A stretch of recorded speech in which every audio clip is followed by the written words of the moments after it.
Hello and welcome to Rajya Sabha Television. You're watching a brand new edition of Policy Watch with me, Frank Rausan Pereira. The government will come out with the Producers Price Index next month for 10 services, including telecom and railways, on an experimental basis. The move will help track inflation in these services, which will also include ports, postal, insurance, banking, transportation and air travel. Two major indices are used currently for tracking price movement: wholesale price index and consumer price index. While the WPI measures price movement of goods in wholesale markets, the CPI tracks inflation at retail level and also includes certain services. While the incidence of taxes are accounted for in WPI and CPI, the PPI would reflect the cost at producers' point sans taxes. PPI measures the average change in the price a producer receives for his goods and services sold in the domestic market and exports. In case of railways, price movement would be tracked for freight tariff and passenger fares. On the other hand, the index of banking would include direct services and fees. In our first segment of Policy Watch today, we will analyze the role of the PPI. Joining me on the program today are Ajay, former Secretary, Ministry of Commerce and Industry, and Nitin Desai, former Chief Economic Advisor to the Government of India. Mr. Desai, I'd like to begin with you first. Let's first try and understand what Producers' Price Index is.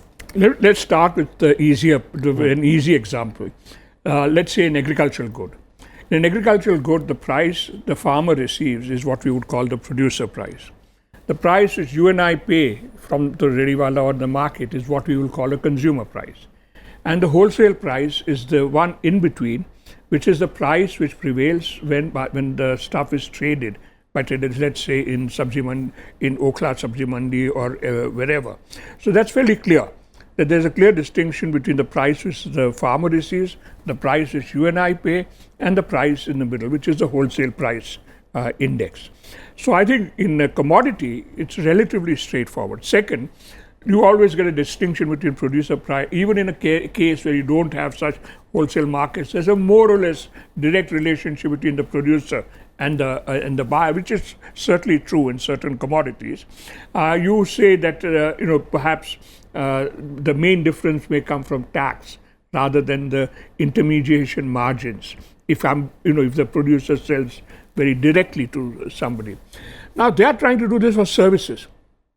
That's a difficult one. Now you take something like railways. There's no such thing as a wholesale market in railways. There is a price where there's something which the railways earn, and there's of course a tariff, as you and I pay whatever is the declared tariff. In which case the differential movements in the two, the so-called PPI and the so-called CPI, will simply reflect policy as to whether railway costs are being passed on in tariffs or not. And what does banking? In banking also there is no such thing as an intermediary wholesale level. You and I pay some bank charges for things that we do, money transfer, whatever it is, and the bank earns a profit on that. Now, are they going to include the interest rate differential? Is that part of the system? I don't know. So I think they'll have a lot of work to do in trying to explain what exactly do they mean when they say this is the producer price of banking services. Sure. And it's not as simple as it would be in the case of a commodity. You see. So I'd say that it's worth doing, the PPI, but it's not an easy one. Okay, it's not easy. Mr. Dua, why have these 10 services been chosen? If you look at it, there's telecom, there's aviation and postal and many of these other services that have been chosen. Why these 10? First, why PPI necessary? Over time, we've seen now it is services which account for a majority of the GDP and no longer goods, no longer commodities. So WPI and CPI were capturing a portion of the economic activity or economic output and leaving out the services, except to the extent the cost of services is reflected in the WPI or CPI, because they also absorb production also absorbs services. Having said that, the question now, why these 10? I would say we need to get into a little bit of history. The recommendation for having a PPI has been on the board on the table of the government for quite some time. It was a committee which was asked to look at WPI, which had recommended that it's also worthwhile to look at PPI. And what is now been announced by the government is purely on an experimental basis starting next month in June, where for a limited number of services, 10 of these, an index would be compiled. Going forward, many more services would come. Why on a trial basis? Is it not sustainable on, over a prolonged period of time? No, it is.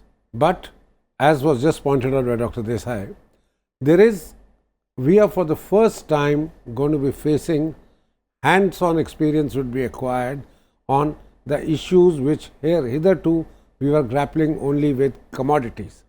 And now services, as was also pointed out by Nitin, we don't have a wholesale market. We probably don't even have a consumer market.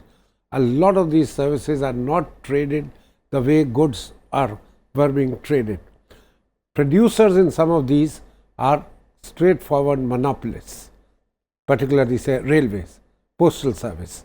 Now in the postal service, are we going to be including courier services or not is an issue. I should think it should be done, but these are relatively simpler. Transportation, other fields also. Right. Yes, transportation is a major field.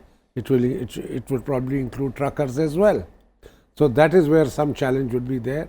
I think the experimental or a pilot basis is merely from the point of view of expediency and from the point of view of getting experience, how going forward we are going to be capturing the average change in realizations to the producers. Sure.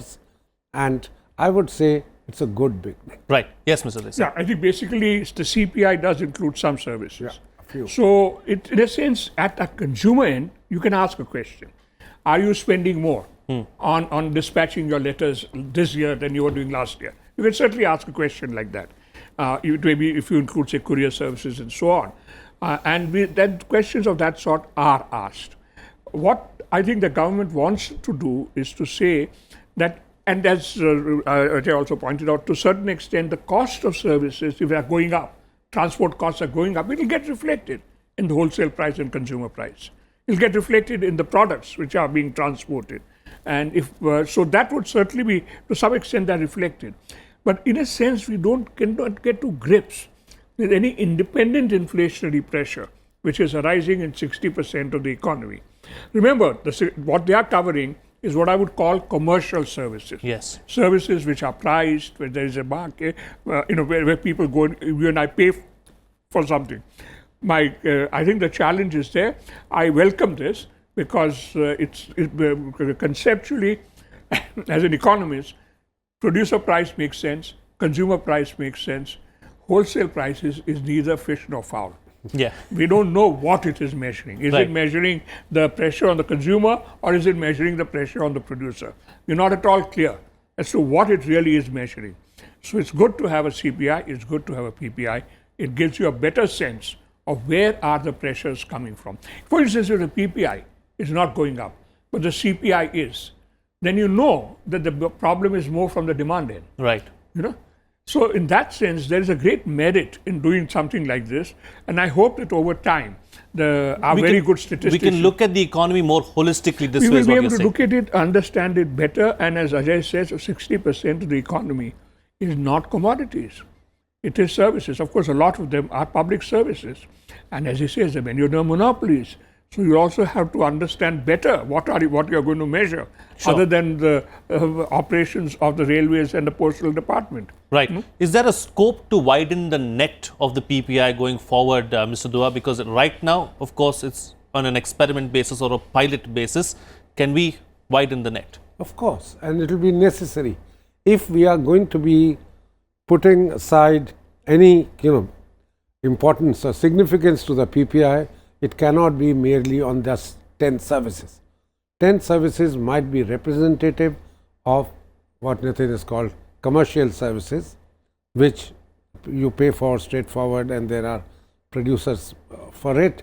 But if we are seeking to get, and that's what I think it is, more and causal resultant relationship factors at work, we would need to ultimately include all services. I would say at some time or the other, there would even be demand for services of housewives that we are not today ascribing any value. Right. That's why a cause for lower GDP in India ascribed particularly by feminists. I think Mr. Desai has something to add, and then I'll come back to you. I hope they don't get into housewife services, otherwise Ajay and I will end up paying a lot of money. That's But the important point, there's two things which I would stress: education and health.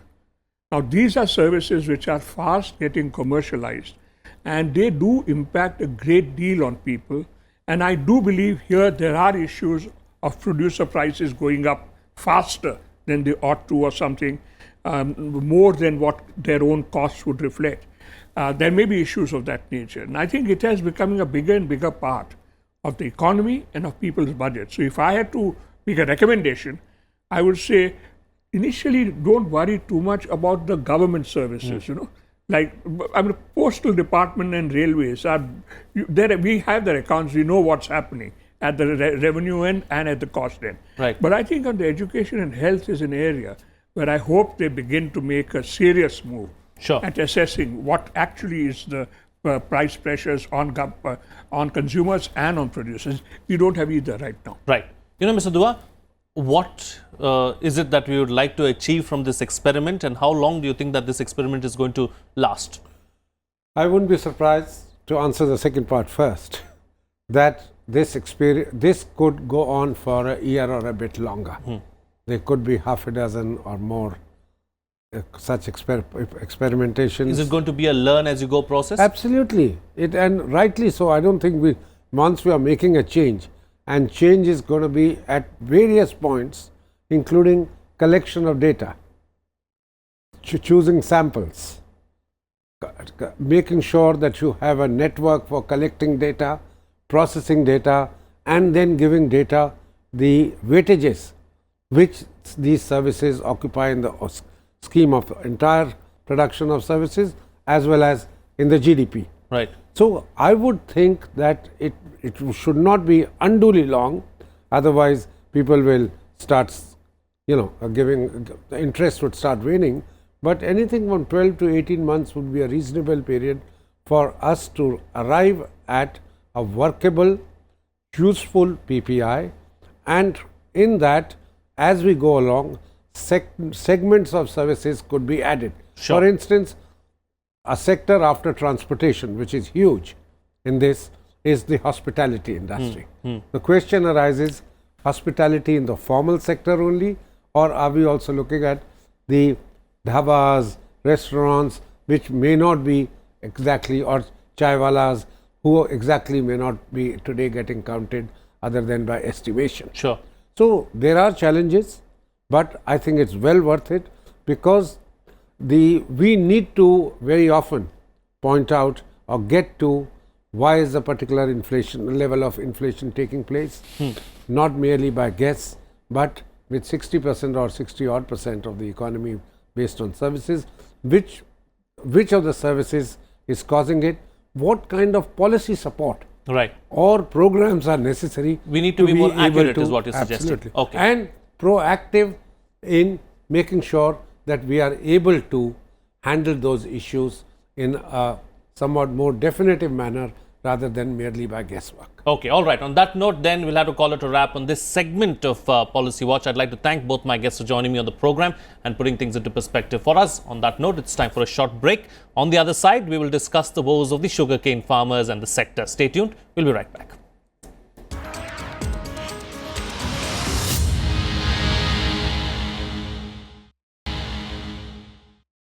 Welcome back. You're watching Policy Watch with me, Rausan Pereira. The overall outlook for sugar remained weak even when the government's cane subsidy might marginally improve operational profitability of the mills. With the reduced cane cost, the total contribution margin is likely to increase by around 500 rupees per ton of sugar produced, which translates into a 1.5% margin at the operating level, ratings agency ICRA said in a report. Following expectations of a bumper sugar production during FY 2018, the government had notified a cane production subsidy of 55 rupees per ton, which would be paid directly to farmers as part of the cane costs. The total subsidy amount is expected to be around 1,540 crore rupees, less than a tenth of the outstanding cane dues to sugar farmers. In our next segment, we will analyze what ails the sugar sector. Joining me on the program now are Tajamul, Haque, former chairman, Commission for Agricultural Cost and Prices, and Yatish, Rajawat, senior journalist. Thank you to both my guests for joining me on this edition of Policy Watch. Tajamul, Haque, I'd like to begin with you, of course. First, let's talk about what steps have been taken by the government to try and deal with the problem of the sugarcane farmers. Very difficult question, because government does nothing for the farmers, this particularly sugarcane farmers, for the last, I think, 70 years. Sugarcane or sugar sector as such, I think, always faces a problem of some kind of cobweb. We call it a cobweb phenomena. After every third or fourth year, you will have a bumper production of both cane and sugar. Market prices will crash. Sugar mills will not purchase or take cane from the farmers on time.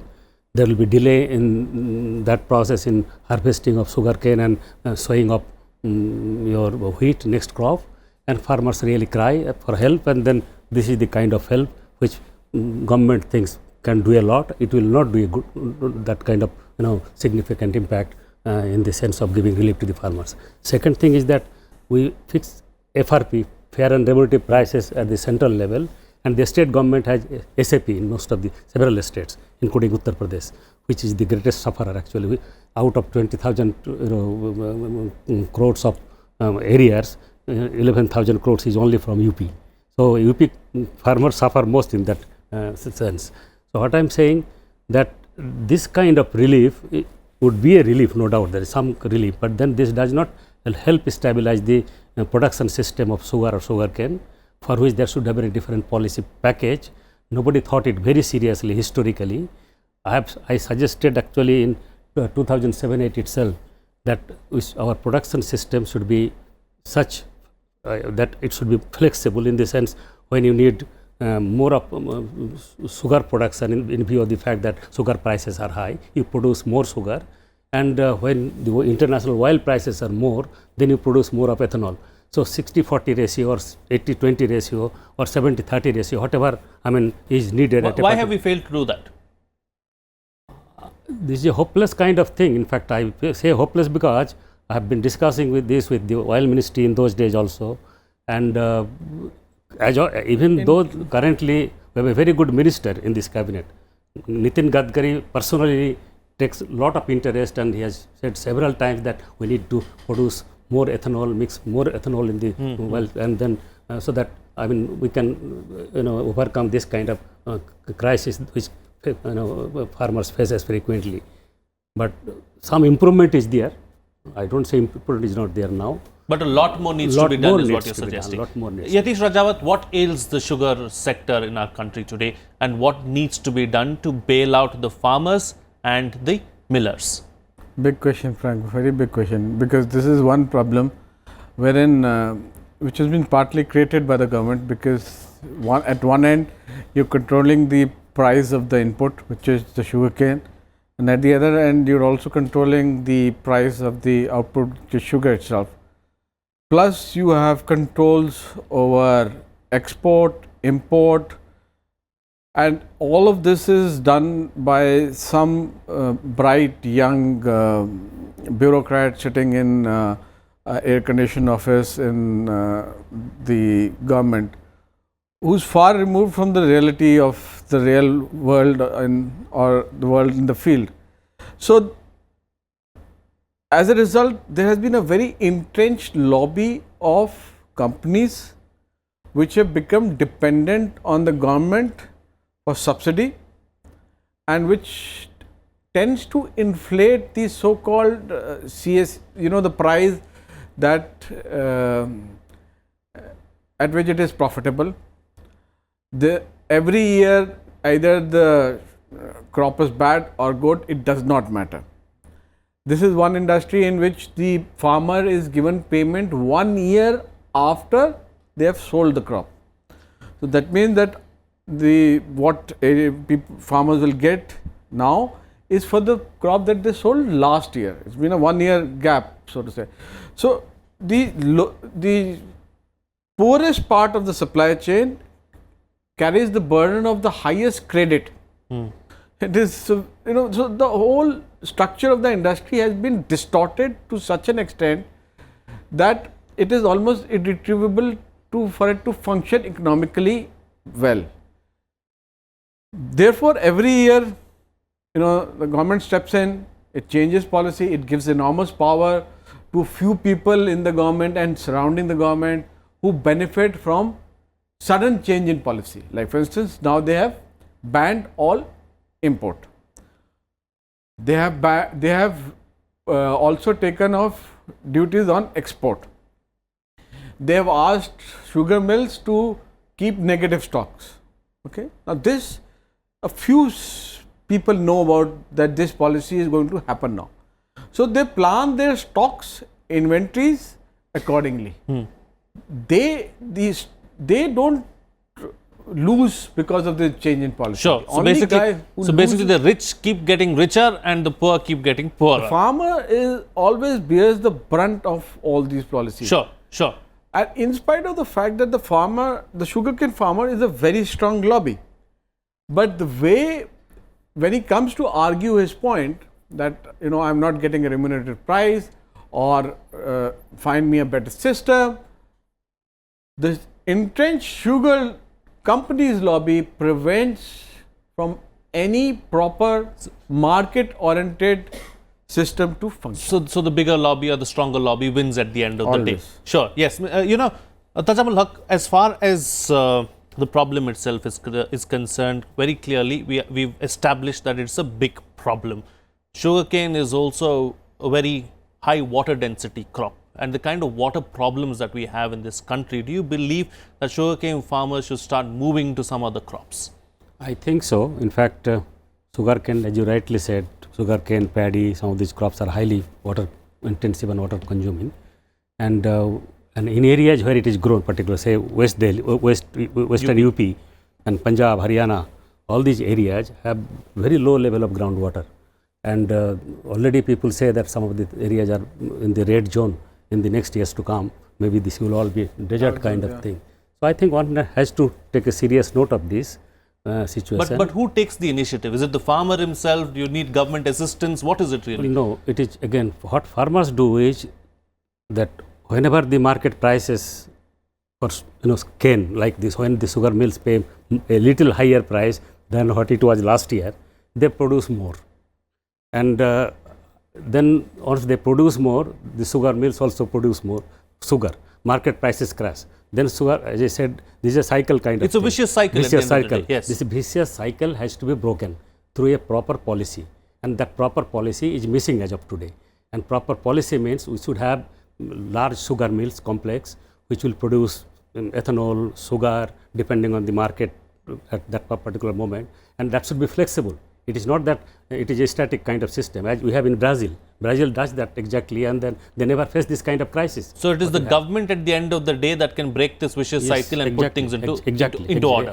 Exactly. And second thing is that some regulation also is needed to regulate the acreage of sugarcane, because in areas where already there is a serious water shortage and scarcity, I think this has to be done. We should have an alternative cropping pattern.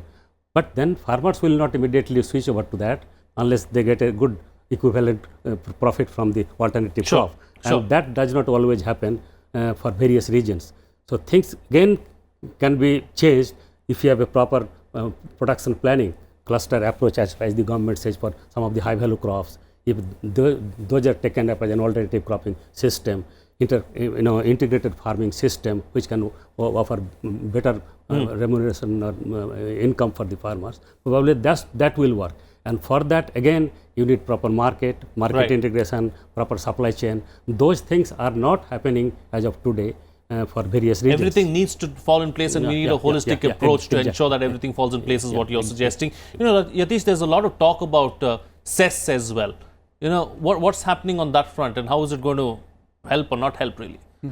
So I believe that if you're referring to the sin tax or the cess on sugar itself. Sugar, yes. Yeah, I think that was more from a health point of view that the government was considering it, saying that if you put a cess on it, you will be able to reduce the consumption of sugar.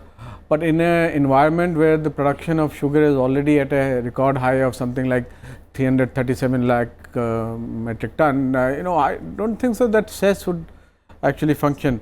The problem here is, I look at it threefold. One is that there, in Punjab, Haryana, particularly in the dark districts, farmers need to shift away from sugarcane.